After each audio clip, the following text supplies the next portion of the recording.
Olá, pessoal, tudo bom? Olá, Alice, muito prazer ter você aqui conosco. E como a gente estava comentando há pouco, para mim ainda é difícil, né? Eu não sou da área da comunicação igual você. Então é uma honra estar com você aqui com a gente. Obrigada, boa noite para vocês no Brasil e boa tarde, porque ainda para mim aqui são 4 horas da tarde em New Orleans. Estou bem feliz de estar aqui com vocês compartilhando esse momento de falar sobre oportunidades, sobre troca de conhecimento. E como eu também te comentei antes da gente começar, né, professora Carla, o teu canal foi um dos canais que me inspirou a criar o canal Além do Lattes. Então, tô bem feliz da gente poder fazer essa live juntas aqui, falando sobre esse assunto que é muito caro para mim também. Verdade. E conta pra gente um pouquinho da sua formação acadêmica e como você foi para aí longe de casa, mas com uma experiência que não tem preço. Bom, assim, para começar, né, bom, eu estou fazendo, né, para falar brevemente, assim, eu estou fazendo doutorado sanduíche aqui na Universidade de Tulane, Tulane University, que fica na cidade de New Orleans, no sul dos Estados Unidos, na Louisiana. E esse doutorado sanduíche quer dizer que eu estou fazendo uma parte da minha pesquisa aqui, né? 6 meses de pesquisa aqui numa universidade do exterior. Então, o sanduíche é mais ou menos isso, né? Um aluno entre duas universidades, no caso, uma do Brasil e uma universidade estrangeira. E eu vim para aqui, olha, assim, eu sempre quis ter uma experiência de estudo ou de viver fora por um período de tempo longo, assim, né? Um período que fosse, como por exemplo, estou vivendo agora de 6 meses. Mas não era uma coisa que eu pensava, vou fazer doutorado sanduíche no exterior, né? Mas quando eu pensei, e depois posso falar mais sobre essa minha entrada no mundo acadêmico, mas quando eu comecei a fazer mestrado, quando eu iniciei o mestrado, eu já pensei, não, eu vou me preparar para no doutorado eu tentar uma oportunidade de estudar no exterior. Então, lá no mestrado, eu pensava nisso. Só que eu admito que eu não operacionalizei muito no mestrado. Então, quando eu fiz a seleção para o doutorado, eu não foquei pensando assim, vou fazer com essa professora porque ela tem ligações internacionais. Eu não pensei nisso e eu deveria ter pensado. E é uma coisa que hoje eu digo para as pessoas: bom, se vocês realmente sabem que querem fazer doutorado sanduíche, pensem em focar em escolher um professor que tem essa abertura internacional, assim, né? Que tem já conexões com pesquisadores fora e tal. Mas por sorte, por coincidência, por ocasionalidades, a minha orientadora tem essa conexão, ela faz parte de um programa de internacionalização dentro da nossa universidade, dentro da UFSM, né, Universidade Federal de Santa Maria. E no primeiro encontro do doutorado, que inclusive foi o primeiro encontro presencial que nós tivemos, porque depois entrou no online, né, foi só à distância, ela avisou para o grupo, assim, olha, gente, a gente tem essa possibilidade, tem esse programa CapSprint, que vão abrir vagas esse ano e tudo mais, então, né, vamos ver como é que está, estamos cheios de cortes, enfrentando muitas dificuldades atuais na pesquisa, né, em toda essa situação que a gente sabe, mas é para ter esse edital, então, né, se vocês tiverem interesse, fiquem atentas e tal. E aí, naquele dia, eu pensei, vou me preparar, preciso estar pronta. E aí, então, eu fui estudar, buscar para fazer o TOEFL, e daí, na verdade, o que eu fiz primeiro foi olhar o edital anterior, assim, que também é uma coisa que eu sempre falo para todo que é esse tipo de seleção, né? Fui olhar o edital anterior daquela mesma seleção. Daí fui ver o que precisava da prova do TOEFL, né, uma pontuação X. Fui ver colegas que já tinham feito, né, o pesquisar, o stalker do bem, né, as colegas que já tinham feito doutorado sanduíche fora, né, tinham tido experiências fora para ver como é que tinha sido, e foi mais ou menos por aí, assim, né, então que eu acabei vindo, e inclusive foi, assim, bem tenso, porque os parceiros de pesquisa da minha orientadora são na Espanha, não são aqui nos Estados Unidos. Mas Nossa. quando abriu a possibilidade, o edital foi lançado, ela falou com os parceiros de pesquisa na Espanha e eles falaram: olha, a gente não tem como garantir que a gente vai conseguir receber alguém aqui diante dessa situação mundial que a gente está vivendo. Não temos como nos comprometer. Aí a Vicky Maier, que é a minha atual a supervisora do estágio sanduíche aqui, ela já tinha estado no Brasil recentemente, assim, por parcerias entre as universidades também, ela já tinha estado no Brasil dando cursos e tal lá no programa. A gente falou com ela, Vicky, você pode me receber? E aí ela disse, vem, vem. Eu acho que ela até se arrependeu depois, porque ela teve que passar um sufoco com uma papelada, que depois, ela até me falou aqui, depois a gente conversando, que ela dizia assim, nossa, eu olhava aquele monte de papel, e eu já não sabia o que eu tinha mandado, o que eu não tinha mandado. Mas não, mas eu espero que ela não, acho que ela não tá arrependida, não. Talvez um pouquinho de desgaste, mas aí foi assim. Mas nada, só para não parecer que né, foi parar lá. O primeiro texto que eu li para fazer o meu projeto de doutorado foi um texto da Vicky. Então, para mim, isso é uma coisa incrível, assim. Foi um texto dela que me orientou, que assim, que me direcionou para o que é o que eu pesquiso hoje. Então, assim, eu estou assim, bem feliz de estar aqui sob a supervisão dela, né? Apesar desses caminhos meio, assim, né? Tortuosos, talvez. Uhum. Então, basicamente, tentando resumir, é assim que eu tô aqui. Mas fala pra gente, assim, você então já começou sua pesquisa aqui no Brasil e já fez a pesquisa de alguma forma que você fizesse essa ponte para chegar e justificar você tá aí? Fala pra gente um pouquinho. Mais ou menos. Assim, eu tenho meu projeto de pesquisa do doutorado no Brasil, né? Que é basicamente olhar a cobertura jornalística de desastres com a perspectiva de gênero. Né? Então, essa é, digamos, o meu tema de pesquisa no Brasil. E aí, eu fiz um projeto de pesquisa que é um recorte, né? É um recorte, dá para se dizer, um recorte da minha pesquisa no Brasil. Eu não necessariamente preciso, por exemplo, utilizar o que eu vou produzir aqui diretamente na minha tese. Né? O que é importante, é interessante que eu publique artigos sobre isso, é interessante que eu produza conteúdo a partir do que eu pesquisar aqui, mas não obrigatoriamente isso tem que estar na minha tese.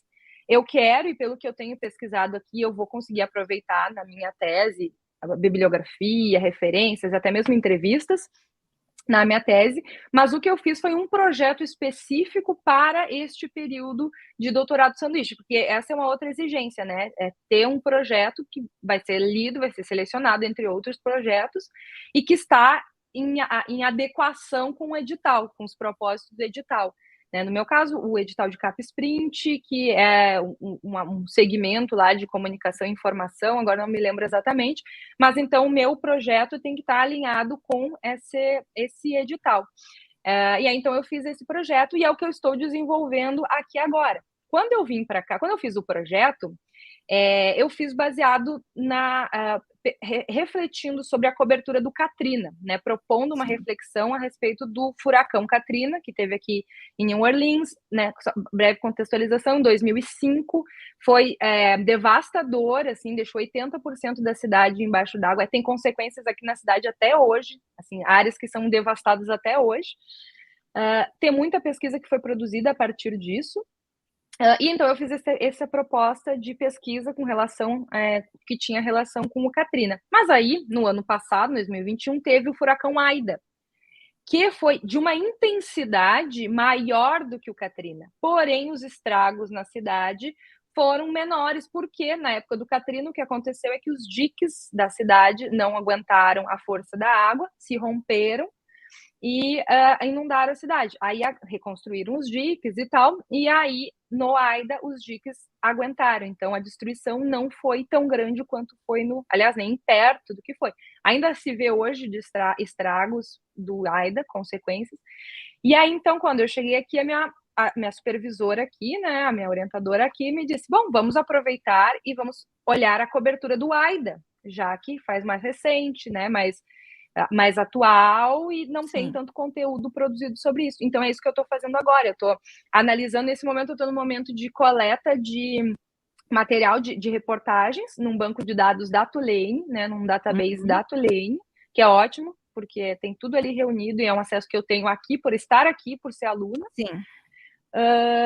E então estou coletando essas notícias para fazer essa análise. né? Uhum. Então, é basicamente isso, assim, é um pedacinho, digamos assim, de pesquisa, porque em 6 meses também realmente não dá para fazer, assim, muita coisa, né?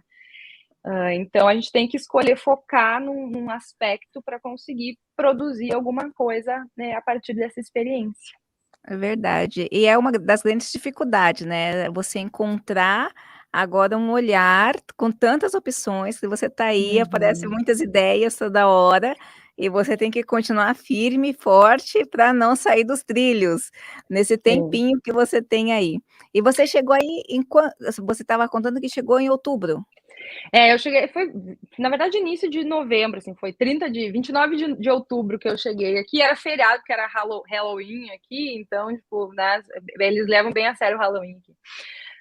Então, eu cheguei mesmo em início de novembro, e estava no final do semestre deles aqui. Então, o semestre é um pouco diferente do nosso. Agora tá meio parecido com o nosso, com essa coisa da pandemia aí, né? Mas, assim, o semestre deles começa em janeiro e vai até maio, né?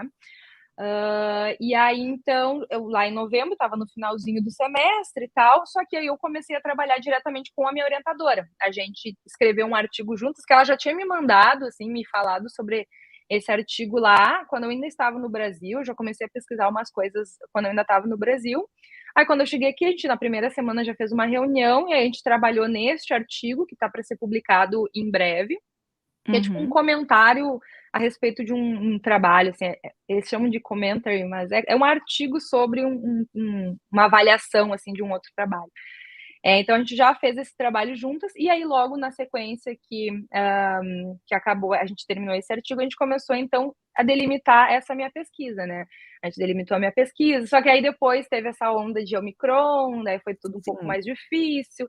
Aí eu tenho umas entrevistas para fazer também, que eu quero fazer presencial, né? Então eu já Aham. conversei com as pessoas, assim, já até mandei algumas perguntas para elas, mas eu falei, olha, eu quero, se não se importar, eu quero esperar quando a gente tiver condições de se reunir presencialmente, assim, né? Então, as entrevistas estão estruturadas, mas eu estou esperando para realizar presencialmente, assim. E aí agora, essa semana, começaram as aulas, que também foram adiadas em uma semana, o início, mas começaram as aulas presenciais aqui na Tulane.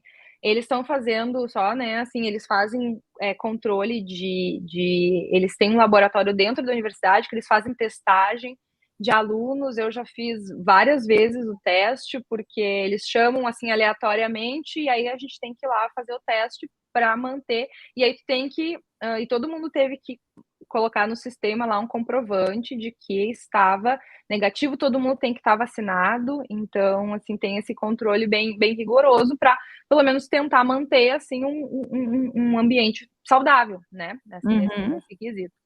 E aí, então, as aulas começaram essa semana. Assim, é uma aula que a Vicky me convidou para participar, mas, assim, eu sou uma visitante na aula, porque eu não, ela, né, é uma aula da graduação, que ela está dando num formato de pós-graduação, então aulas de seminário, com leitura de texto, mas que não está Sim. diretamente ligado com a minha pesquisa. Mas ela me convidou para eu ver como é que funciona, como é que é o sistema, como é que como é que se dão as aulas aqui, e eu tô achando bem interessante né, participei essa semana e pretendo continuar participando, até porque, né, até comentei, eu tava com uma saudade de aula presencial, não vou perder essa oportunidade, estando aqui, de assistir essa aula.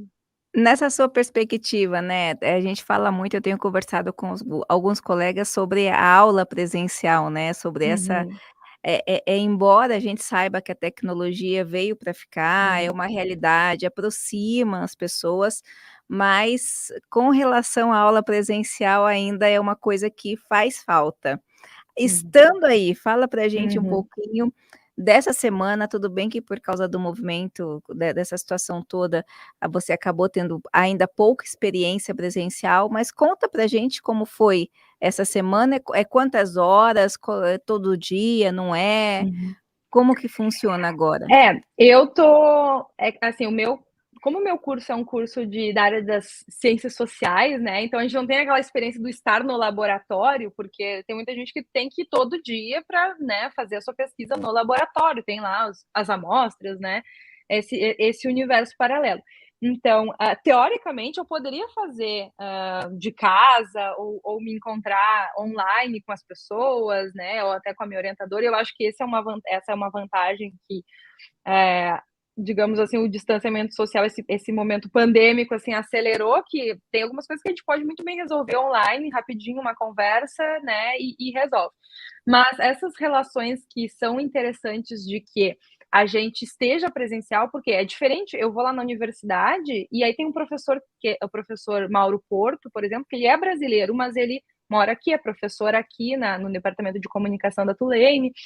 E se for no online, como é que eu vou marcar uma reunião online com ele, né?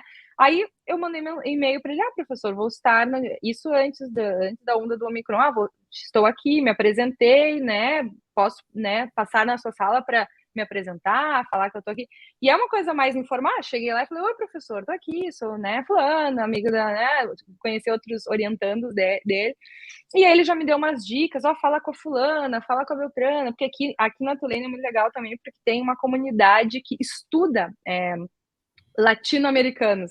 Tem um departamento latino-americano, de estudos latino-americanos, tem um mestrado em cultura latino-americana, tem a biblioteca, tem um andar inteiro de literatura latino-americana, então eles gostam, se interessam e gostam de fazer reuniões e até umas reuniões informais. Tem toda sexta-feira o grupo de estudantes de português se reúne para treinar a conversação. Então, são coisas que no online ficam difíceis, né? Daí esse professor, a gente fala Sim. com a fulana, né? E esses encontros, assim, por exemplo, presenciais, né? Que eu cheguei aí alguns no final do ano passado, antes da Omicron. É uma coisa que, tipo, né, online não tem a mesma graça, porque o negócio é conversar, é dar risada, é levar alguma coisa para comer. Então, o estar aqui vivenciando criando esse networking assim, no presencial, traz esse diferencial realmente, né? Do conseguir encontrar uma pessoa, conversar, estabelecer e visitar, e visitar não, mas e conhecer os lugares, porque a biblioteca aqui Sim. é incrível. Eu fui para buscar um livro esses dias para minha pesquisa, daí tu já encontra outro, daí tu vê outro, daí simplesmente vai lá, eu quero esse livro, e aí vai lá só buscar, porque tem um funcionário trabalhando para atender ele, tu não descobre outras coisas, né? Então, e particularmente eu tenho assim um pouco de dificuldade com o online, porque né, a gente tá aqui, mas tem muita distração e já pensa em outra coisa e abre várias abas.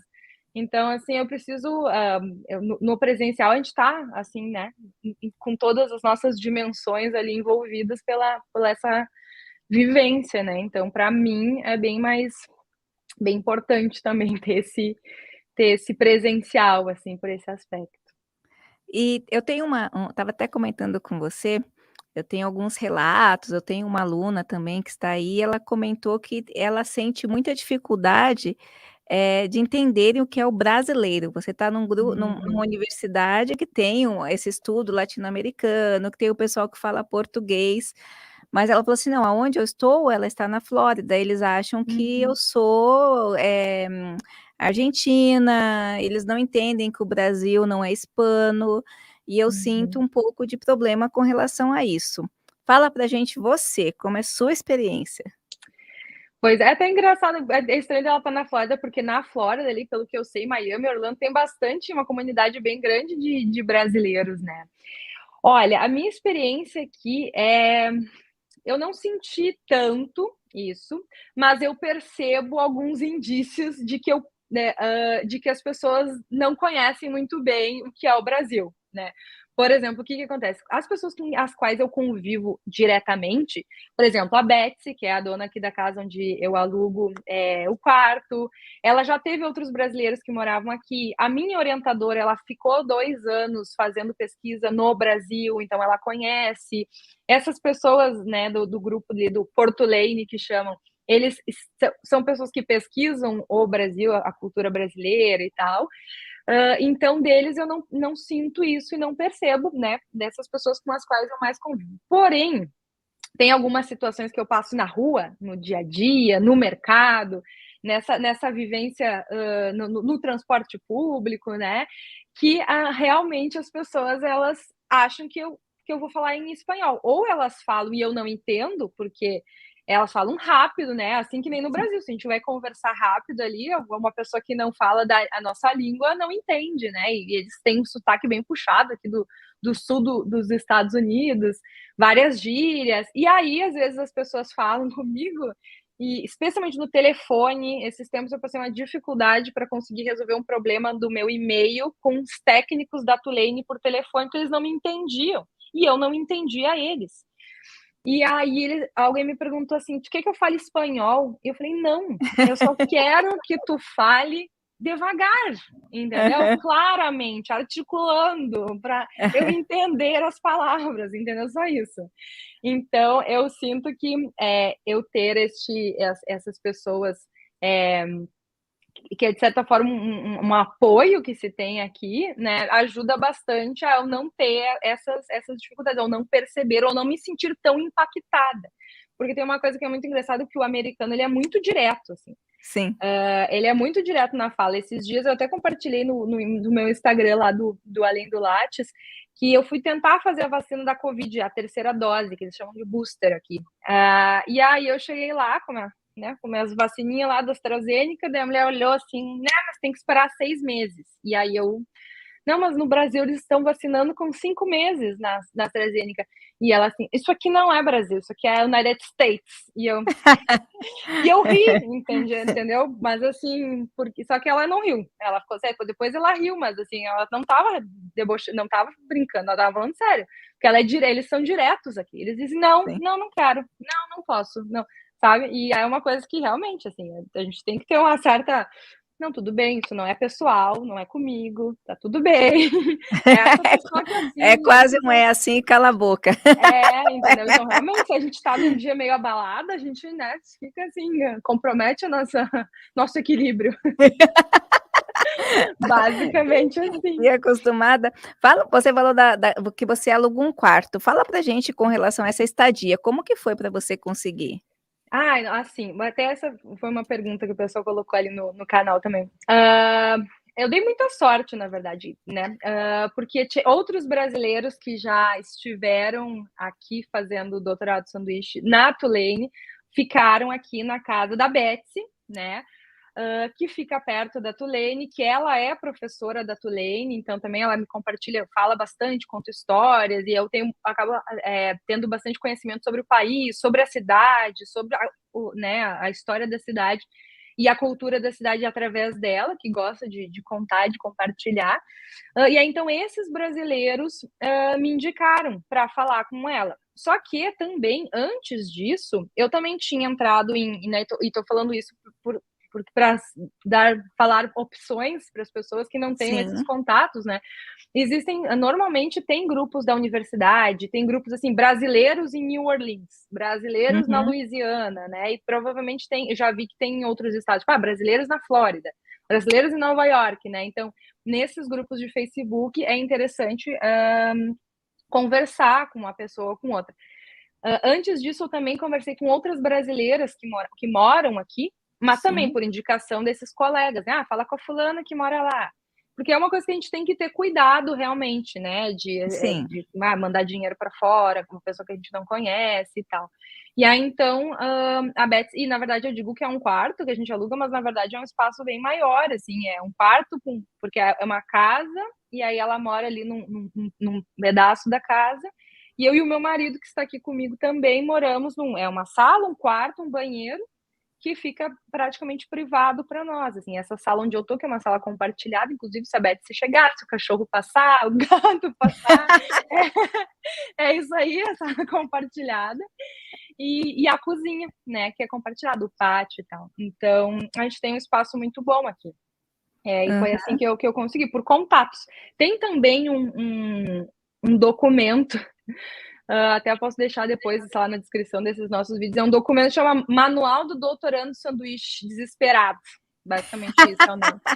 Que é uma menina que fez um doutorado de sanduíche há um tempo atrás, acho que 2015, ela fez 16, foi antes da pandemia, e ela fez esse manual com vários passo a passo, assim, do que a gente precisa fazer. E neste manual tem um link com várias localizações de pessoas ao longo dos Estados Unidos, pelos Estados Unidos, nos Estados Unidos.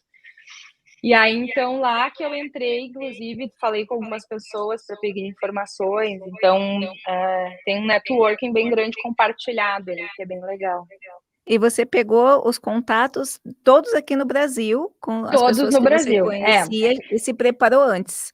eu sou uma pessoa um pouco ansiosa, assim, e assim, aqui, essas coisas, né, o hotel é caro, é uma cidade bem turística, New Orleans, então eu não, né, então eu não queria chegar aqui e não ter para onde ir. Eu sei que era uma possibilidade, que de repente podia acontecer, e que às vezes, dependendo, é até interessante vir uma semana ficar num hotel, num hostel, uma coisa assim, para conversar com a pessoa, para ver o lugar antes de alugar, né, para se certificar de que a pessoa existe, o lugar é bom, é seguro, é até uma coisa interessante de se avaliar, dependendo, né, de quem, para onde que a pessoa está indo e tal, se não conhece ninguém. Mas eu consegui, né, conhecendo essa pessoa, me programar para já chegar direto aqui, organizando isso do Brasil. Uhum. E qual foi a maior dificuldade que você sentiu ao chegar aí? Eu acho que é que, assim, na primeira semana eu fiquei, a gente chegou aqui na casa e a internet da casa caiu. E por incrível que pareça, eu pensei: "Não, aqui é Estados Unidos, né, aqui amanhã vai ter alguém aqui resolvendo esse problema". Não, era só na outra semana que o técnico da não sei o que ia vir. E aí eu, né, estava sem internet, daí eu ia lá na Tulane, né, e eu não tinha cadastro, eu não conseguia entrar na internet, daí e aí, assim, a gente, na minha cabeça, eu tá, tô aqui, vim para fazer isso, mas as pessoas estão na vida normal delas ali no dia a dia, né? Tem mil coisas para fazer e foram bem atenciosos comigo, todo mundo, mas, né? As coisas não se resolvem assim, então eu não tinha acesso da Tulane, eu não tinha e-mail da Tulane, eu não tinha crachazinho da Tulane para entrar na biblioteca, eu não tinha, né, várias coisas assim que eu não tinha acesso. Então, para mim, o mais difícil, na verdade, foi esse. E aí bloqueou, meu YouTube bloqueou, meu e-mail bloqueou, tudo bloqueou por causa daquela verificação em 2 etapas que estava para o meu celular do Brasil, Exatamente. que não funcionava aqui. Então aquela primeira semana, assim, foi meio tá. Mas aí as coisas foram, né, são pequenos detalhes, assim, e aí voltou a internet, consegui meu acesso e tal. E assim, eu até tinha medo, na verdade, que o inglês fosse a maior dificuldade, assim, que eu fosse ter um pouco de dificuldade, de repente, de entender as pessoas, mas no geral eu entendia muito bem, assim, né? E a minha dificuldade ainda hoje em dia, ainda é falar um pouco com as pessoas no mercado, assim, uma conversa aleatória, porque elas tem umas pessoas que gostam de puxar assunto, assim, tu fica, não sabe o que responder, ou falar no telefone, né? Porque a conexão é ruim, tu não enxerga a pessoa e tal. Mas eu achei que ia ser o inglês e não, assim, foi bem mais tranquilo do que eu imaginei. Então, foi umas questões mais, assim, detalhes técnicos mesmo de dificuldades. E você estava comentando que você trabalhou 8 anos numa emissora e decidiu entrar na vida acadêmica. O que que aconteceu para você? Eu Sim, falo que você saiu do mundo atual para o mundo acadêmico, é outro mundo. mundo acadêmico, é outro mundo. Nossa, mas eu nunca. Nossa, mas olha, decisões certas da vida. Sabe aquelas que a gente olha e pensa, ai, graças a Deus que eu pensei que eu fiz isso? Mais ou menos isso. Não, é que assim, bom, eu sou jornalista, né? Me formei em jornalismo, e na faculdade eu não pensava em fazer pesquisa, assim, isso não era uma coisa que. Até porque na época eu me formei em 2009. Então, na época, não era uma coisa assim, a pós-graduação ainda não era tão difundida no Brasil. No meu curso, onde hoje eu faço doutorado, ele não era, ele não, ele recém estava começando uma especialização, então tinha, né, pouco, e eu também não tinha essa perspectiva. Então eu me formei para trabalhar no mercado de trabalho, então foi isso que eu fiz, me formei e fui trabalhar, fui ser repórter e tal, fiquei 8 anos no mercado de trabalho.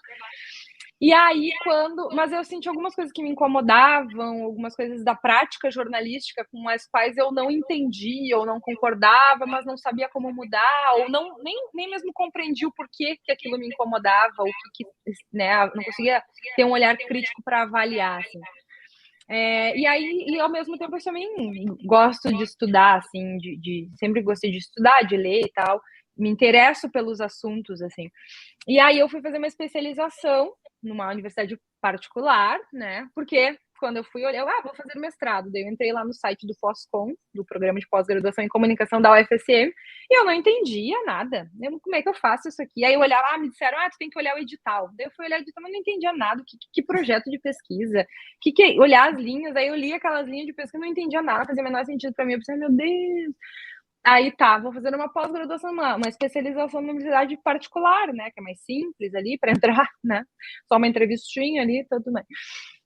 Fiz uma especialização em Porto Alegre e tal, na Unicinos, e gostei muito. Comecei a ler textos e tal, e essa era uma especialização que ela era, né, prática, assim, mas ela tinha como produto final um produto e também um artigo. Então, o que me obrigou a ler textos e produzir um artigo e ter uma orientação num professor que depois, né, o professor Rodrigo Rodenbusch, que depois até me ajudou, assim, me deu umas inspirações para fazer o projeto do mestrado. Então, ali eu vi, nossa, que interessante, olha, que legal olhar isso daqui, entender o que está acontecendo na prática, ler o texto e enxergar aquilo ali na prática. E aí, então, agora então consigo fazer mestrado, né? E aí, então eu no primeiro ano não passei, mas aí porque eu não passei na prova escrita, fui mal na prova escrita, porque eu estudava errado também, eu sentava e lia, assim, né? Um textinho qualquer, não é assim que estuda texto acadêmico, coisa que a gente vai aprendendo, né? E aí, então, entrei no mestrado e aí foi isso. E no mestrado, do mestrado para o doutorado, por exemplo, assim, no mestrado eu entrei muito... entrei aqui com uma professora que tinha uma pesquisa relacionada com um artigo que eu tinha feito, né, que era em comunicação. E aí, nesse período depois, assim, que eu me dei conta... Daí, quando eu terminei o mestrado, eu fui dar aula, que eu passei numa seleção de docente substituta. E aí eu me dei conta, nossa, mas eu quero realmente trabalhar com jornalismo, dar aula de jornalismo. Claro que comunicação tem umas coisas em comum, mas focar no jornalismo. E aí também foi essa minha decisão para eu mudar um pouco do meu projeto e a minha perspectiva para o doutorado, né? Então foi essa trajetória, assim. Aí você terminou, aí quando você, no mestrado, você já tinha pensado em ir para fora? Quando você entrou no doutorado, você já tinha? Não, eu pensava assim, mas sabe aquela coisa, gostaria, nada assim operacionalizado e refletido com realmente assim para colocar em prática. Era assim, eu gostaria de ir, mas realmente foi no doutorado mesmo que eu operacionalizei esta minha vinda para, né, nessa possibilidade do doutorado sanduíche. O Junielson, ele comentou aqui que está assistindo a live, ele comentou com a gente que ele tentou entrar em contato com alguns professores e ele percebeu uma certa resistência.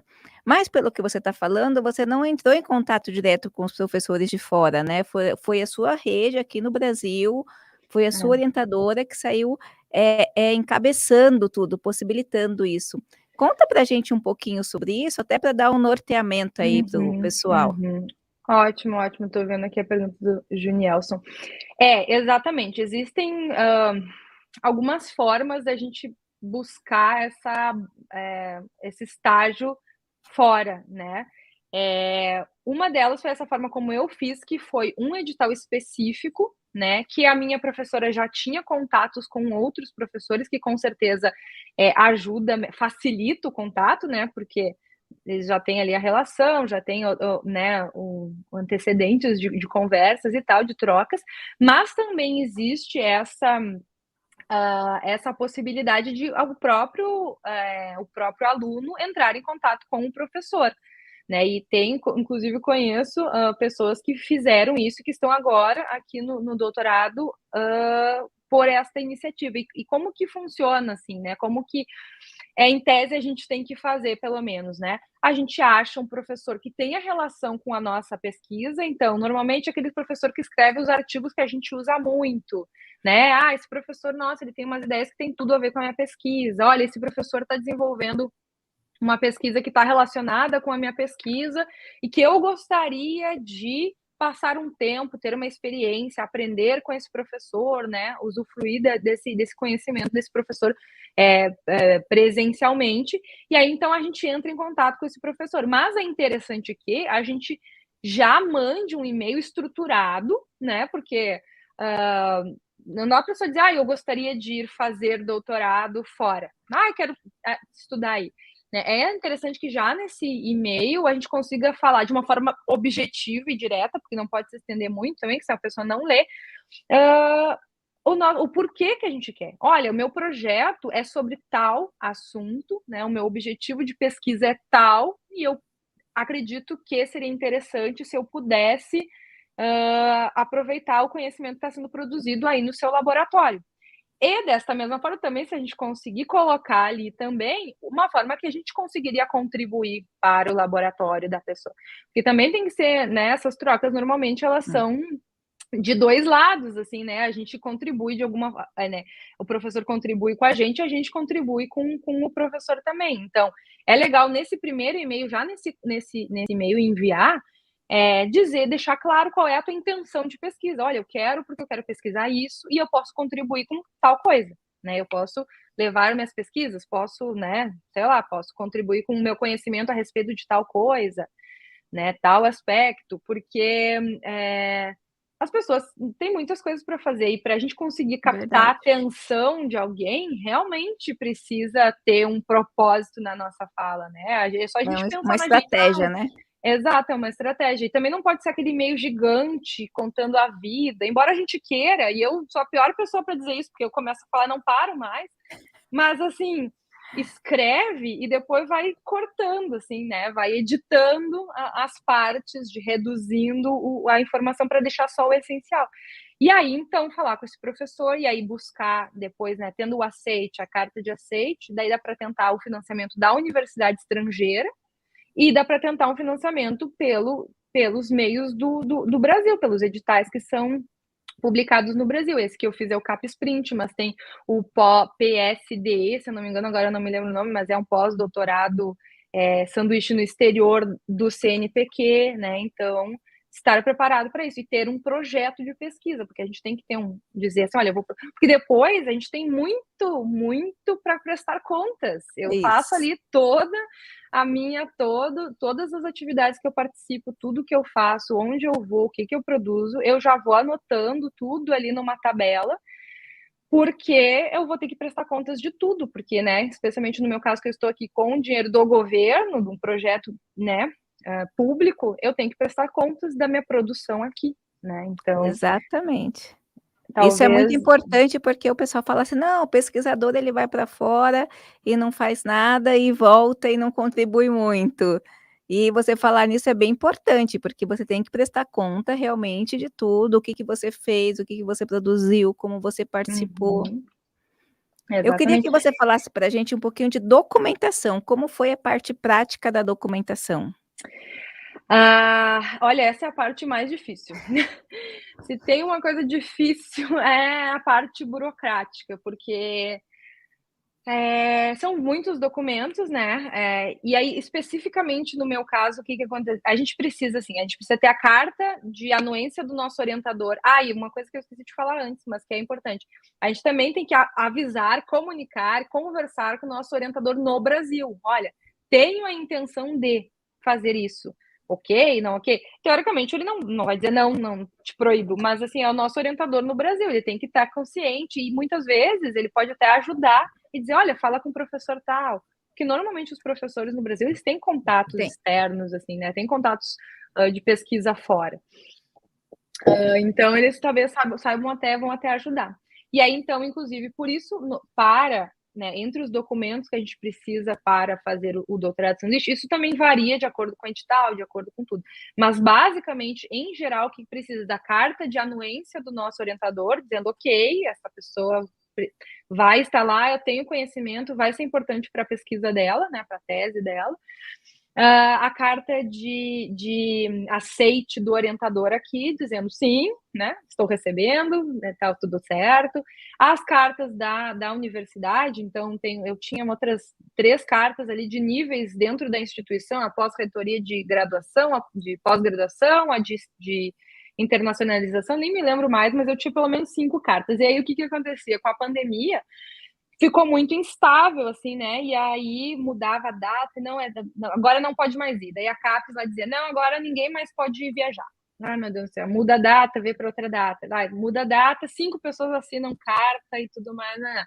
Ah, não, agora só vamos viajar, agora todo mundo tem que viajar até tal data. Ah, muda. Então, assim, eu mudei essas cartas, pedi assinatura umas 1000 vezes.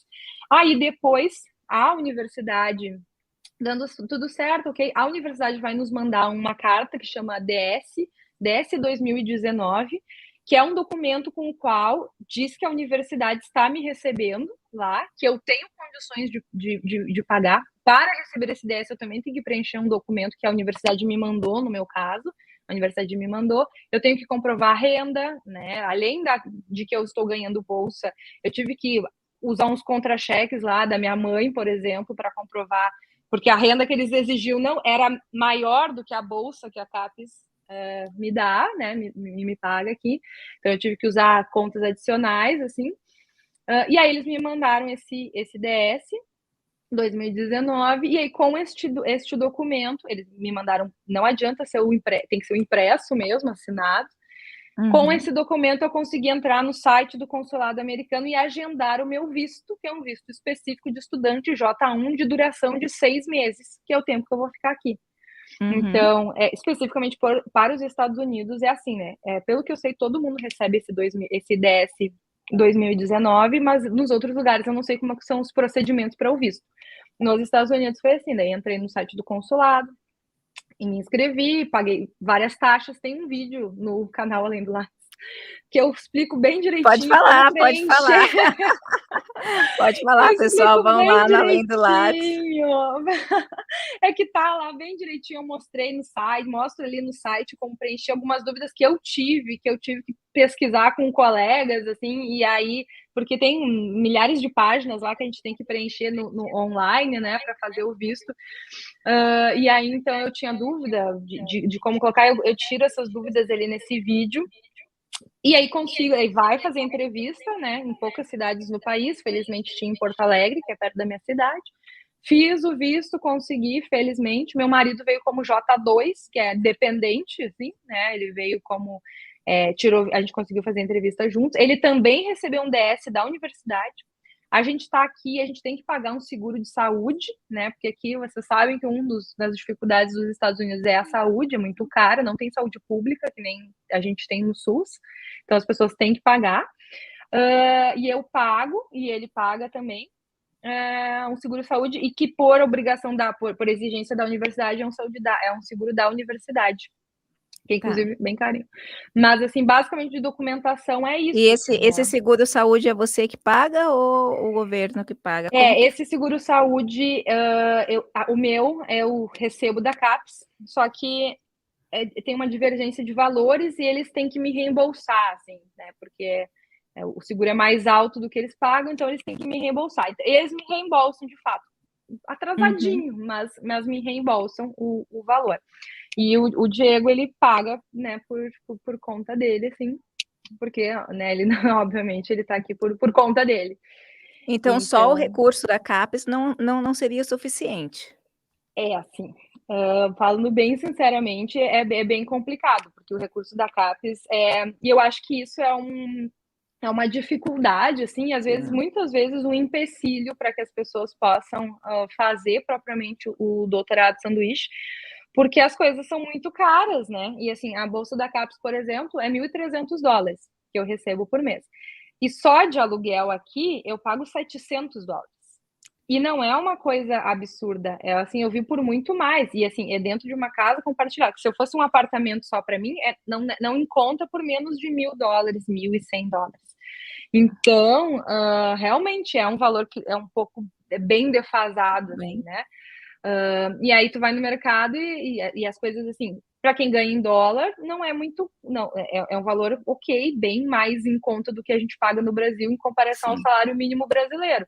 Mas a gente que acaba convertendo ali, né, tem um pouquinho mais de dificuldade. Então, realmente, e isso é uma das coisas que eu conto, que eu comento, assim, todo o processo também é bem caro, porque para tirar o visto é caro, eu tenho que pagar uma taxa, também tive que pagar uma taxa, que é a taxa SEVES, que a gente paga para vir como estudante, né? Agora até nem me lembro o que é a taxa, sempre tem nesse vídeo, eu explico direitinho. Mas é uma taxa que, além da taxa do visto, tem essa taxa que a gente precisa pagar para tirar o visto para vir. Então, são um monte de questões que vão além do que, né, a gente. Do valor da bolsa CAPES propriamente dito, assim, né? Então, realmente, essa é uma das, digamos, desvantagens ou dificuldades de se fazer o sanduíche, né? E com visto de acompanhante, seu esposo não pode trabalhar. Não, ele poderia pedir autorização para trabalhar, mas demora 3 a 4 meses para sair essa autorização, e aqui, especialmente agora, é no mesmo lugar onde pede um número assim de seguro social, e aí eles estão atarantados de coisa em função do AIDA e tudo mais, então ficou complicado. Ele segue trabalhando online do Brasil, né? Até porque a gente tem nossa casa, a gente tem as coisas lá, a gente tem que voltar, né? Em algum momento a gente tem que voltar. Então ele segue no trabalho online, assim, né? Mas porque também ele tem essa possibilidade, né? Porque dependendo da situação, não tem. Então, se eu pudesse falar alguma desvantagem, é isso, a gente meio que tem que se desconectar da vida, só que sem se desconectar das contas, né? Então, essa é um pouquinho da dificuldade. Eu acho que essa é a realidade, né, da maioria de nós brasileiros, que é difícil você parar a vida aí que eu quero estudar, né? Para a vida que eu preciso estudar, eu vou para fora, eu vou ter novas experiências e tudo bem. A gente realmente tem que dar conta do mundo acontecendo e também estudar, né? Exato. Quantas horas você se dedica para a pesquisa?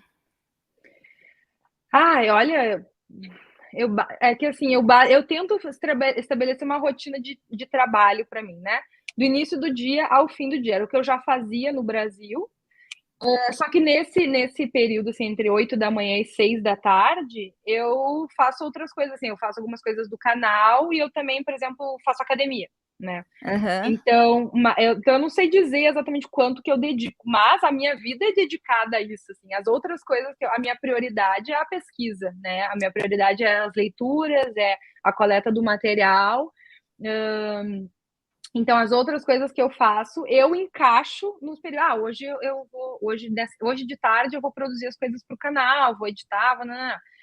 Mas, assim, basicamente, a vida inteira tem que ser dedicada à pesquisa, né? Porque tudo demanda tempo, demanda trabalho, demanda envolvimento, e aqui ainda mais, porque é tudo tendo que ler inglês e entender inglês e fazer o resumo em inglês e se preparar para depois discutir em aula também em inglês, né? Então, o meu envolvimento é basicamente toda, a dedicação exclusiva que eles exigem é realmente exclusiva, não tem outra. É outra difícil saída. de não se dedicar exclusivamente, assim. Em que semestre você está no doutorado aqui no Brasil? No doutorado deixa eu pensar, eu estou entrando no 3º ano, então eu estou no 6º semestre. Você já foi daqui qualificada ou não? Não, eu tenho que voltar e qualificar ainda. Eu pretendo qualificar no final desse ano, de 2022, né? E eu defendo 2024, né? Até março de 2024. Então tá com um tempinho. Enquanto a gente vai conversando, eu vou abrir aqui para o pessoal, se quiser fazer perguntas, se quiser, eu acho que é um assunto, assim, que tem uma curiosidade muito grande. Sim, E vou perguntar aqui também no chat. Se alguém tem pergunta aí, a gente espera. Isso.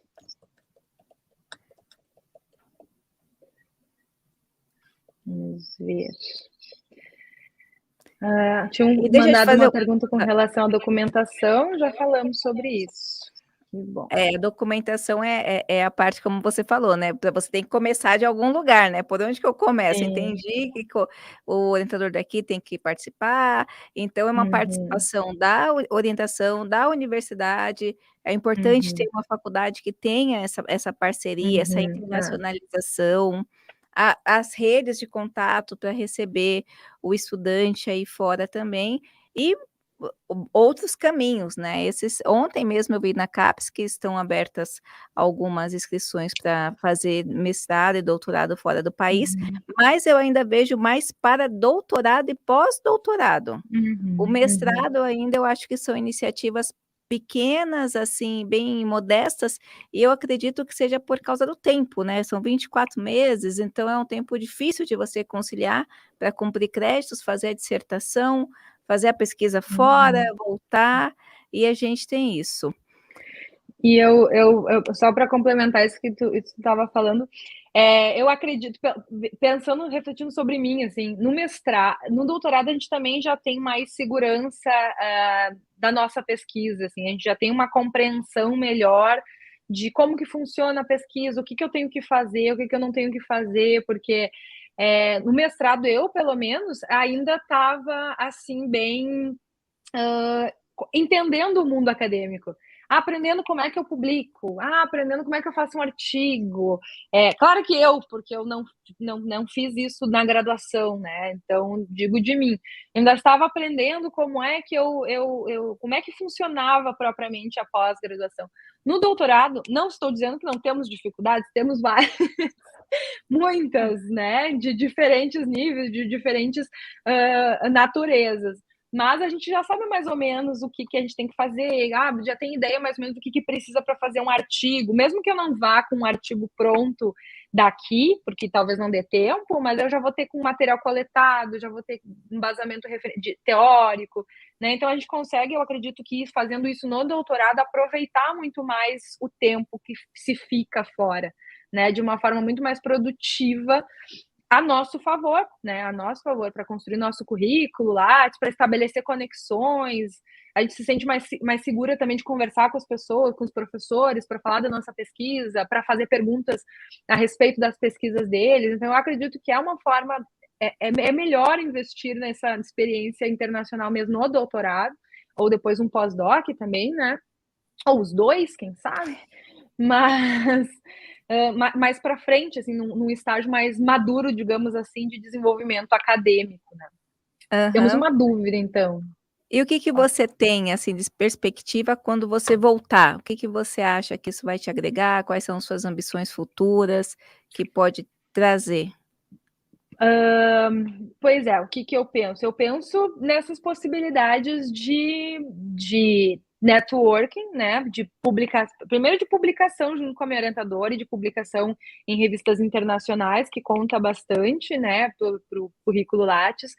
A questão do currículo propriamente, se tem uma valorização das experiências internacionais, e isso não acontece só no Brasil também, né? E assim, professores aqui que têm experiências em outros países também têm uma valorização por isso, né? Então, essa experiência internacional é valorizada, porque se conhece outras culturas, se estabelece outras conexões. Eu também estou levando, assim, a troca de conhecimento, coisas que eu tenho acesso aqui, livros, leituras, que eu não estou dizendo que são melhores do que o Brasil, porque o Brasil tem uma produção de conhecimento de ciência muito grande e muito de grande qualidade, mas é diferente, é uma perspectiva diferente, é uma professora de fora, são professores de fora que enxergam as coisas de uma forma diferente, que contribuem, que sugerem, que apontam caminhos, assim, que são interessantes para nos abrir as perspectivas, assim.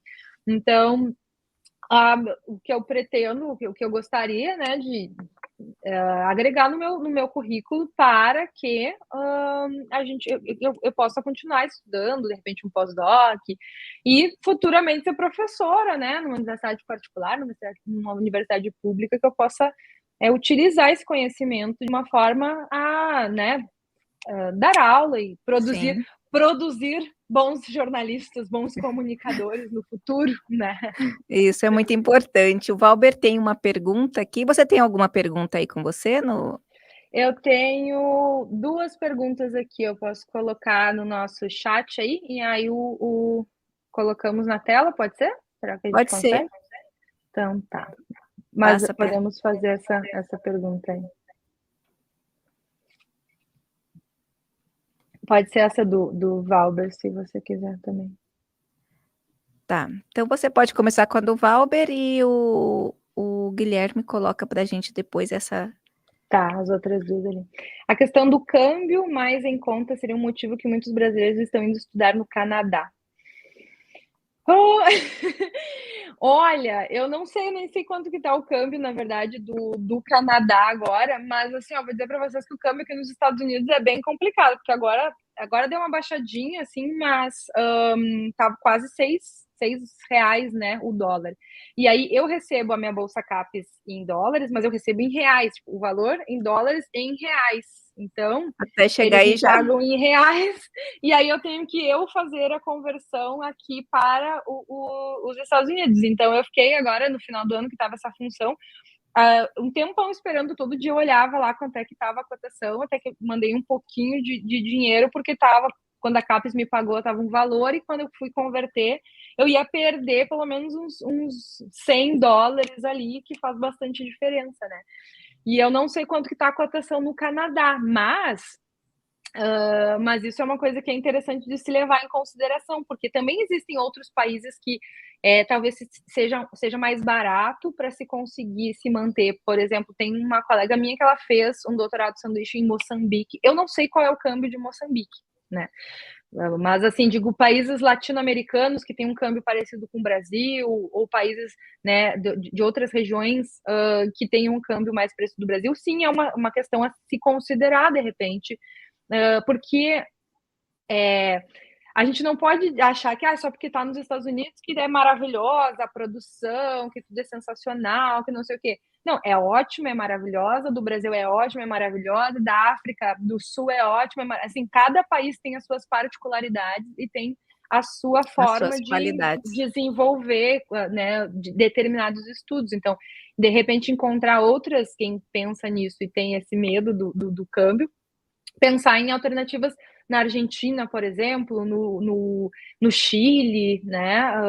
Dá para é algo que é interessante de se considerar realmente. Uhum, verdade. Bom, eu não sei se... tá aqui, ó. Aqui, ó, prestou qual teste para comprovar a internacionalização? Eu fiz o teste do TOEFL, TOEFL IBT, se eu não me engano. TOEFL IBT. Eu tenho um vídeo sobre isso também, sobre dizer. Mas é um teste. E aí, porque lá no edital eu vi quais os testes que o edital antes, né, o edital do ano anterior, quais os testes que eram aceitos para comprovar e o quanto que precisava de pontuação. Então, eu coloquei lá como meta. Se eu não me engano, o TOEFL IBT era tipo 71, e eu coloquei aquilo como meta para eu estudar e para me preparar para chegar nesse resultado. Então, é interessante ver quais são, porque, por exemplo, tem lugares, universidades na Europa, por exemplo, que eles exigem, de repente, o Cambridge, ou exigem uns outros testes. Então, é interessante ver quais testes são aceitos pela universidade ou pelo edital que a pessoa está pensando em concorrer. E o que eu fiz foi esse. Maravilha. De se adaptar ao clima, ao fuso horário, alimentação, questões do organismo mesmo. Assim, ó, o clima aqui é muito parecido com o clima de onde eu moro, no Rio Grande do Sul, em Santa Maria, sério. Tirando que aqui é muito mais... aqui a gente tá no inverno agora, né? E aí... Só que aqui a variação é muito grande. A Betsy me explicou que aqui no sul do Rio Grande do Sul, aqui no Golfo do México, do Rio Grande do Sul, dos Estados Unidos, né, no Golfo do México, ficam duas correntes brigando, assim, a de cima, que é gelada, que vem do norte gelada, e a que vem do sul, que é morna. Então, essas correntes ficam brigando. Então, um dia aqui faz 27 graus, no outro dia está 4 graus. E é realmente 4 graus, vento gelado, um vento muito gelado. Então, assim, no Rio Grande do Sul tem essa variação também, um dia calor, um dia tá frio e tal. A diferença é que aqui é muito gelado o vento. E eu, como me desloco de bicicleta aqui, tive que comprar, assim, capuz e touca e um monte de coisa para me proteger. Então, não foi tão difícil a questão do clima. E dentro de casa, por exemplo, agora tá bem frio lá fora, mas tem calefação, né? Essa infraestrutura americana para lidar com as diversidades climáticas aqui, eles são bem preparados. Então, tem calefação na casa e eu tô super tranquila aqui. No Rio Grande do Sul, não, né? No inverno, eu estudo enrolada em 1000 casacos e coisas. A questão do fuso horário também, né? Só no início aqui são 3 horas a menos, né? Agora são 5 horas da tarde aqui. no início, um pouco para falar com a família, ou até para publicar as coisas no canal e tal, mas eu tenho que pensar: "Não, eu tenho que fazer essa hora, porque essa hora as pessoas já estão dormindo, né, então esperar para outro dia", alguma coisa assim. E a questão da alimentação, o que que acontece? Ter outra sorte de ter a Betsy, que ela compartilha muitas comidas com a gente também. Ela compra uma caixa de produtos orgânicos que chega a cada 15 dias, então vem fruta, vem legume, vem verduras e que a gente come juntos. Porque realmente esse tipo de coisa é uma coisa que é cara no mercado, assim. Um pacotinho de alface lá que vai sair $5, $4, $5. Eu acho que Uau, você vai converter, é muito caro, né? E R$ 30 num aí, pé de alface. exato, exato. E eles nem vendem o pé, eles só vendem as folhas, assim, isso é diferente aqui. Nunca vi vender pé de alface, eles nem devem saber que alface vem em pé aqui, porque é só as folhinhas assim no pacotinho. E aí, então, tem isso, porque querendo ou não. E assim, a gente acaba fazendo comida em casa, por ter um espaço, a gente acaba fazendo comida em casa. Então, a gente compra, assim, algumas coisas, arroz no mercado, carne moída, ovos, esse tipo de coisa. E querendo ou não, acaba também comendo nos lugares, assim, uma pizza de $2, deliciosa, que tem aqui, no McDonald's, porque é $3 o hambúrguer ali, não sei o que, não sei o que lá. Então, né, então, assim, essa coisa da alimentação é algo que a gente vai se adaptando, Adaptando. aproveitando e tentando manter assim uma saúde. É, ao Sunley, a gente já falou isso, que na verdade ela conseguiu as informações aqui no Brasil, com a própria rede de relacionamento, Uhum. dela. Lembrando que o pessoal da Núcleo, a Alice, ela tem um canal chamado Além do Lattes, onde ela faz vários vídeos detalhadinho para quem está pensando em sair do Brasil. Então eu compartilho e indico, porque para quem está pensando passo a passo mesmo, a Alice já teve o trabalho de lá, ó, deixar como toda boa acadêmica, fazer Aham. As passo a passo, referências, mostrar como é que faz. mostrar. Eu sei Exatamente. que não é a sua área, mas eu não sei se você tem acesso a essas informações aí, porque você está no doutorado em comunicação, mas o Jalisson, ele sempre participa aqui com a gente e ele está perguntando se você tem alguma ideia sobre mestrado acadêmico aí. Não, desculpa, mestrado profissional. Como que é a Uhum. aceitação do mestrado profissional? Se está em tanto em voga como está aqui no Brasil, você percebeu alguma coisa? O que eu sei é que na Tulane, por exemplo, tem, essa semana mesmo eu olhei, eles têm porque eles não chamam de departamentos aqui, eles chamam de schools, né, tipo a escola de business, a escola de negócios. E dentro da escola de negócios, por exemplo, da Tulane, eles têm ali, mestrado que é o MBA, né, MBA Academic, se eu não me engano, ou tem um outro nome, é Academic, Master Academic. Então, eles têm aqui na Tulane, pelo menos, por exemplo, eles oferecem. Eu não sei como é que é a percepção, como é que é a recepção com relação aos alunos que fazem, né? Com relação a currículo, mas eu sei que é ofertado, tem essa possibilidade. Eu não sei se em todas Mas dentro das escolas de os negócio, departamentos, então. mas nesse caso específico que eu sei, porque eu estou vendo ali o nome gestão empresarial, eles têm essa possibilidade. Se você quiser entrar, né, é tulane.edu, se eu não me engano, ou botar no Google ali Tulane University e entrar lá na escola de business, né, Business School, tem ali as possibilidades. E tem essa possibilidade de repente, tentar bolsa pela própria universidade, porque eles têm ali, tem o departamento internacional, eles recebem muitos estudantes de fora, por exemplo, né, por intermédio da universidade, fazer um contato direto com a universidade é uma possibilidade de se conseguir, né. Se está ligado a uma universidade do Brasil, acredito que seja mais fácil. Inclusive, esses tempos encontrei uma menina aqui, que ela, inclusive, me conheceu por causa do canal, daí me chamou para conversar, a gente se encontrou, e ela veio para fazer a graduação, uma parte da graduação, ela da FGV, em São Paulo, e aí ela Aham. veio intermediado pela universidade, mas por conta, acredito que por conta dela, né, fazer uma Business. parte aqui. Business aqui, a FGV, a Mackenzie e a FAP têm esse programa de É, internacionalização já na graduação, Mas Isso, aí exato. eles auxiliam na parte de documentação, mas as bolsas são mais restritas. As bolsas que eu tenho visto são mais Aham. direcionadas à pós-graduação. Aí seria uma coisa da pessoa ter essa que comprovar, porque a Alice falou Condições, uma né, coisa que bem realmente importante. Você tem é, que comprovar, sim. que você tem condições. Então, se são profissionais liberais ou se não declaram tudo, aí tem um pouco Uhum. mais de problema de De documentação, porque você tem dificuldade. que comprovar, Sim. né? Para eles poderem te dar o visto, tem que comprovar que tu tem condições de se manter aqui, né, e de ficar aqui.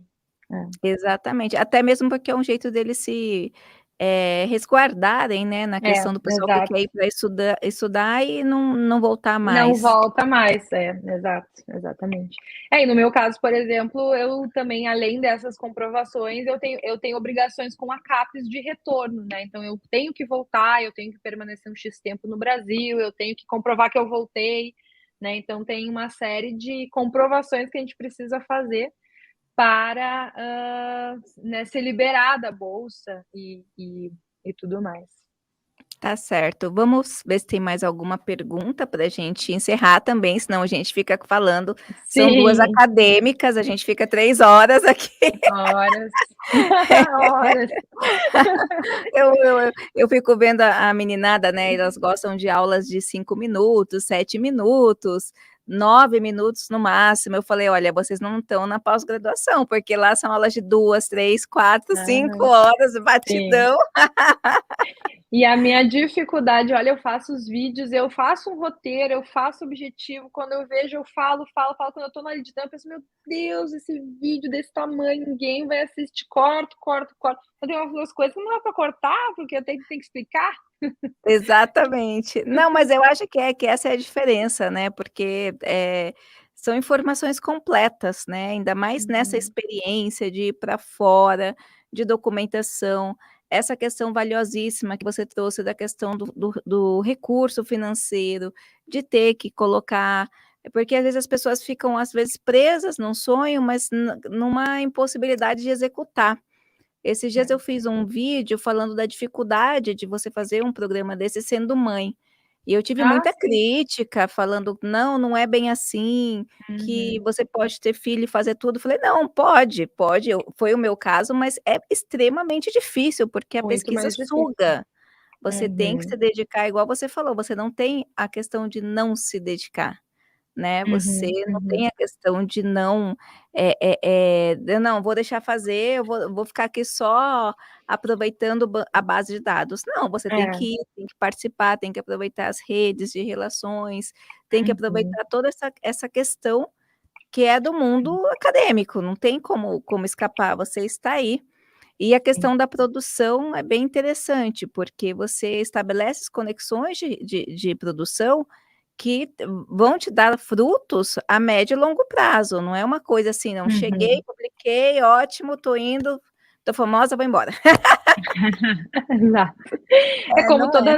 a nossa vida acadêmica, né, é uma eterna construção, assim, que a gente espera que em algum momento a gente vai colher os frutos. Ou vai colhendo os pequenos frutinhos ali ao longo do caminho, né, e já ir, ficando feliz com isso, mas sempre, investindo o nosso tempo em crescimento, né. Esses dias um aluno perguntou, falou assim: "Mas professora, você fica muito feliz, né, quando publica alguma coisa?". Eu falei: "Na verdade, nos primeiros, mas depois que você é acadêmico, é uma cobrança tão forte, a publicação é tão Uhum, constante que não dá nem tempo, porque você já tem que estar produzindo outro". uhum. Então aquele Sim. você já mandou, vai demorar um tempo para sair, você já está no outro. Bom, Aham. vamos ver se o pessoal tem mais uma pergunta. Alice, enquanto a gente espera aqui, eu quero te agradecer de novo por aceitar o convite, por compartilhar essa experiência com a gente. Realmente foi uma experiência, assim, maravilhosa. Novamente, do pessoal daqui, eu recomendo que entre no canal da Alice, além do Lattes, são informações valiosíssimas, experiências práticas e assim, eu sou muito, patriota, eu acho que, como você falou, eu já tive oportunidades de ir para fora do país, e nós não perdemos nada de ciência, nós temos excelentes pesquisadores, nós temos um excelente fluxo de pesquisa, de publicação, tem uma galera boa na academia também agora, eu percebo principalmente, assim, que tem um pessoal entrando que tem uma cabeça muito aberta, tem um pessoal que tem um pouco de resistência à tecnologia, de fazer isso que a gente está fazendo? Tem, mas também tem uma galera entrando muito, muito cabeça aberta, contribuindo bastante, e eu costumo falar que o Brasil é rico para pesquisa, né, que quer problema de pesquisa que tem um monte. Sim. Tem Dá mesmo. dá para trabalhar até ficar velhinha. Com certeza. E Tem e muito. é mu e eu acho muito bom ver pesquisadores como você é bem mais nova do que eu, já tô já um pouquinho de estrada, mas é muito bom ver pessoas novas como você, passando por essa experiência, podendo contribuir com a gente na formação, como você falou, na formação de jornalistas, que é o seu objetivo, nas formações fora. Eu acho isso muito bacana, porque são pessoas que estão fazendo, né, ao invés de ficar reclamando, a gente está aqui forte, pesquisando e fazendo. É isso. Eu agradeço muito o convite, professora Carla. É um prazer mesmo poder compartilhar essa experiência, poder ter um espaço também de fala para falar e para compartilhar essa oportunidade, essa vivência que eu estou tendo aqui. Como eu comentei e repito, né, o canal Revista Científica é uma inspiração e eu assisto desde antes de criar o canal Além do Lattes. Fico muito feliz da gente poder conversar e também de ver que a gente, né, tem esse espaço de produção e que tem pessoas interessadas no que a gente produz, né? E eu fico bem feliz disso. E realmente espero que nossos canais continuem crescendo, porque significa que tem mais gente interessada na pós-graduação, na pesquisa, No na conhecimento, academia. exatamente. Exatamente. Fico muito feliz, Exatamente. agradecer a todo mundo que acompanhou, tanto pelo canal Além do Lattes, quanto pelo canal Revista Científica. E a live vai ficar gravada, né? E Vai se ficar tiverem outras gravado. dúvidas, nos mandem que a gente responde. Tá certo. Alice, muito obrigada, gratidão. Fica com Deus, vou Obrigada. deixar você aí Tchau, também, tchau. deixar o povo circular na casa. Liberar a casa aqui para o pessoal. Liberar a casa para o pessoal. Pessoal que acompanhou a gente, que vai ver depois, muito obrigado, boa noite, e a gente se vê na próxima. Tchau, tchau Beijão. também.